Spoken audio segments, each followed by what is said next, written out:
Culture Geek.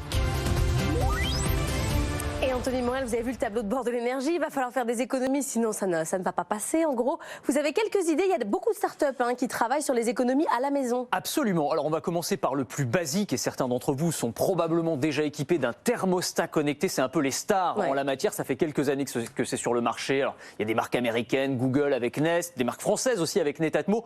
Le principe est très simple, c'est des petits boîtiers qui vont permettre à distance de surveiller sa consommation et surtout de moduler la température. Par exemple, je suis au boulot, je m'apprête à rentrer, eh bien, depuis une application, je vais augmenter la température pour que quand j'arrive, il fasse chaud, mais pendant la journée, eh ben, je n'ai pas besoin de chauffer pour rien. Ça devrait être obligatoire, on est d'accord. C'est vrai, vous savez que maintenant, il y a un certain nombre de municipalités qui proposent des thermostats connectés gratuits à leurs citoyens, parce qu'effectivement, les économies, c'est de l'ordre de 15-20%. On pourrait se dire c'est un gadget. Non, c'est pas un gadget. Non. En fait, quand on regarde les études en termes de rapport coût-efficacité, c'est le moyen le plus rentable de faire baisser sa facture devant les pompes à chaleur ou les panneaux photovoltaïques, par exemple. Ça coûte combien d'ailleurs? Alors, c'est entre 80 et 150 euros selon les modèles, mais c'est un investissement. C'est facile à mettre. C'est très facile à installer et ça se rentabilise vraiment facilement.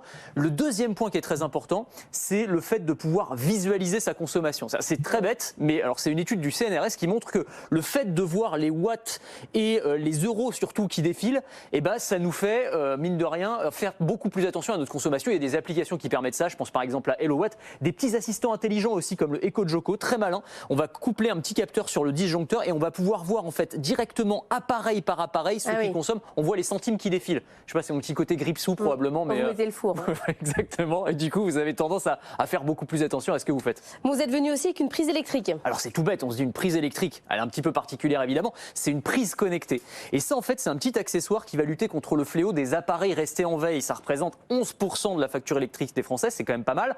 Et donc en gros, c'est une prise. On peut brancher n'importe quel appareil et on va la relier à une application sur son smartphone. On va pouvoir voir la consommation précise de l'appareil. Donc là encore, on voit les petits euros qui défilent, c'est pas mal. Et puis on va pouvoir à distance, depuis son smartphone, éteindre complètement un appareil. Donc quand il est en veille, voilà, on peut paramétrer et surveiller tout ce qui se passe dans la maison et supprimer tous les appareils qui sont en veille. On peut aussi paramétrer par exemple qu'à partir d'une certaine heure, tous les appareils s'éteignent complètement. Il n'y a plus de veille possible et du coup, ça permet là encore de faire des économies assez substantielles. Il y a des solutions aussi pour l'eau chaude. Oui, alors je sais pas si ça va vous plaire parce que c'est une solution quand même assez extrême, on va le dire comme ça. C'est une start-up française qui s'appelle Hydrao.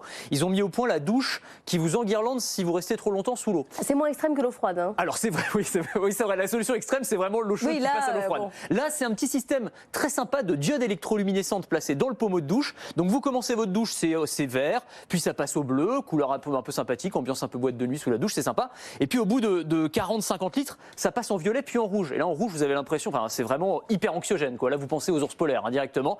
Et donc le but, c'est évidemment que vous pensiez, vous avez une sorte de petit pense-bête pour vous dire voilà, il est l'heure de sortir de la douche. Alors pour des considérations écologiques, mais aussi et surtout, j'allais dire économiques, parce que vous voyez depuis une application également les économies que vous allez réaliser.